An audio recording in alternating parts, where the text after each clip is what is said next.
Team India playing ಲೆವೆನ್ನಲ್ಲಿ ಬದಲಾವಣೆ. Batting, bowling ಮತ್ತು fielding ಎಲ್ಲದರಲ್ಲೂ ಸ್ಥಿರ ಪ್ರದರ್ಶನ ಕಾಯ್ದುಕೊಂಡಿರುವ ಟೀಮ್ ಇಂಡಿಯಾ ಈ ಬಾರಿ ಟ್ರೋಫಿ ಗೆಲುವಿಗೆ ಅರ್ಹತೆ ತಂಡವಾಗಿದೆ. ರೋಹಿತ್ ಶರ್ಮಾ ಬಳಗ ಟೂರ್ನಿಯುದ್ದಕ್ಕೂ ಬಹುತೇಕ ಒಂದೇ ಆಡುವ 11 ರ ಬಳಗವನ್ನು ಕಾಯ್ದುಕೊಂಡಿದೆ. ಹೀಗಾಗಿ ಫೈನಲ್ ಪಂದ್ಯಕ್ಕೆ ತನ್ನ ಇನ್ನಿಂಗ್ಸ್ ಫಾರ್ಮುಲಾ ಬದಲಾಯಿಸುವ ಯಾವುದೇ ಸುಳಿವುಗಳಿಲ್ಲ.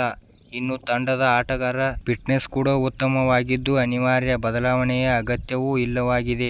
ಹೀಗಾಗಿ ಸ್ಟಾರ್ ವೇಗಿ ಮೊಹಮ್ಮದ್ ಸಿರಾಜ್ ಕೂಡ ಬೆಂಚ್ ಕಾಯುವುದನ್ನು ಮುಂದುವರಿಸಲಿದ್ದಾರೆ. ಇಂಡಿಯಾ ಟೀಮ್ ಹೀಗಿರಲಿದೆ: ರೋಹಿತ್ ಶರ್ಮಾ ನಾಯಕ, ವಿರಾಟ್ ಕೊಹ್ಲಿ, ರಿಷಭ್ ಪಂತ್, ವಿಕೆಟ್ಕೀಪರ್ ಸೂರ್ಯಕುಮಾರ್ ಯಾದವ್, ಶಿವಮ್ ದುಬೆ, ಹಾರ್ದಿಕ್ ಪಾಂಡ್ಯ, ರವೀಂದ್ರ ಜಡೇಜಾ, ಅಕ್ಷರ್ ಪಟೇಲ್, ಕುಲ್ದೀಪ್ ಯಾದವ್, ಜಸ್ಪ್ರೀತ್ ಬುಮ್ರಾ, ಹರ್ಷದೀಪ್ ಸಿಂಗ್. ಬಾರ್ಬಡೋಸ್ನಲ್ಲಿ ಹವಾಮಾನ ವರದಿ.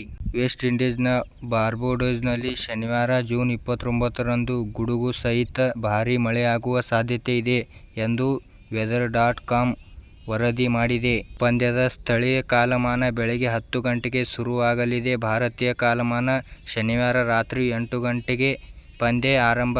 ಬಾರ್ಬಡೋಸ್ನಲ್ಲಿ ಶನಿವಾರ ಬೆಳಗ್ಗೆ 8ರಿಂದ ಮಧ್ಯಾಹ್ನ 2ರವರೆಗೆ ಮಳೆಯಾಗುವ ಸಾಧ್ಯತೆ ಶೇಕಡಾ 75ರಷ್ಟಿದೆ.